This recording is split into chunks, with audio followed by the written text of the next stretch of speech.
आगे बढ़ना चाहते हैं तो आगे बढ़ने के लिए ज़ाहिरी बात है कि मेहनत की ज़रूरत तो होती ही है। कोई भी काम दुनिया में वो बग़ैर मेहनत का होता नहीं है। हर काम के लिए मेहनत ज़रूरी होती है। लिहाज़ आप लोगों को ये चाहिए कि मेहनत चाहे वो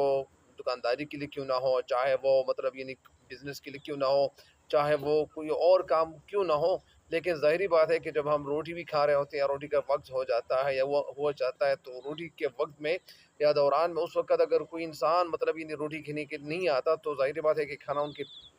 पास तो नहीं जाता है या वो खुद ब खुद तो नहीं चलता है। तो ज़ाहिर-सी बात है कि हर इंसान के लिए यानी ये सोचना ज़रूर पड़ेगा कि वो अपनी ज़िंदगी में कुछ न कुछ ऐसा काम कर ले, जो काम वो कर ले और इस काम करने के बाद उनको कुछ न कुछ प्रॉफ़िट ज़रूर मिले। तो लिहाज़ा कामयाबी हर इंसान के मुक़द्दर में मिलती है और मुक़द्दर में लिखी हुई होती है, लिहाज़ा हर इंसान को ये